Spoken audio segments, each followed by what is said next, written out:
Hi, I'm Mike Luger. Thanks for joining me as I share with you my photographs from my 15 days of trekking in the mountains of Peru, in the Cordillera Blanca and the Cordillera Negra. Thanks. Everywhere I looked on day 10 of my trek up in the Andes, Peru, I came to the Caracara Pass. In front of me was a wall of mountains with rock slides and moraines that completely covered their slope. Everywhere I looked, there was an intimidating slope that seemed to defy scaling it. It took tremendous mental energy simply to turn my head, tilt my head, and survey the area around me and try to gain confidence necessary to just start up. I couldn't find any trail. It was an unimaginable moraine, but finally I began the ascent up the 1,500-foot slope. The mountain continuously threw everything it had at me.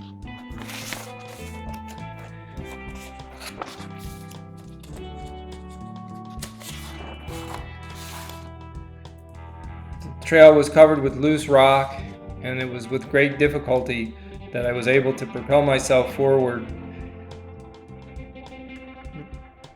All along the trail, there was a stream of water that continually crossed my path and made it even slipperier. Higher up, the rocks disappeared and pebbles covered the moraine.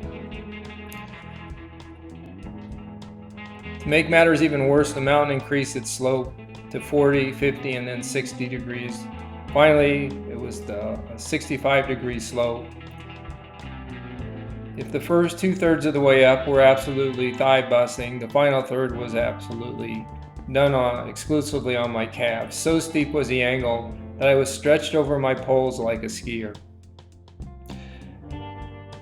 And as if that were not enough, the final 200 feet, as I came to the pass, was an extremely strong wind of 40 miles an hour, blowing very, very cold winds.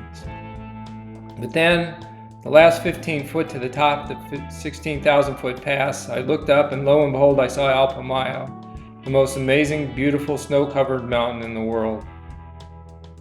It's pyramidal shape, and on its left is the Santa Cruz Mountain. Both are covered with snow, and immediately beneath them is a blanket of rippling snow.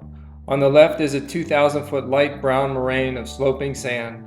The mountain is black in color and covered with diagonal cracks. To the right is a smaller moraine, and behind it is a chalky-colored rock face with vertical lines. Immediately under Alpamayo is a bright green mountain lake. On its left is a huge bowl, shaped steeply with sloping walls of dirt that contain a high, dark blue mountain lake. On the opposite side, and immediately there is a descent with sheer, straight down 80-degree slopes covered with loose soil. If I'd had skis, it would have been possible to have actually skied down the mountain. The concentration here is very intense. Every step is made slowly and meticulously, checked and then double-checked to prevent the consequences of falling and plunging down 3,000 feet. If the ascent had been intimidating to look up at, the descent was horrifying to look down at. The descent was devoid of any vegetation, and all I could see was that everything below me was loose dirt and gray rocks.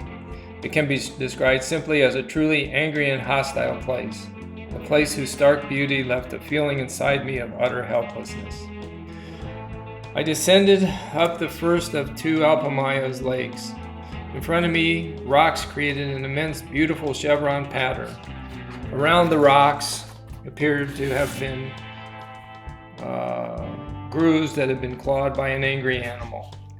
In contact with these rocks, the water on the lake reflected the chevron pattern back again. Further to the left, a moraine of dirt wound down the mountain with a twisting and turning that transitioned into a trumpet's horn shape.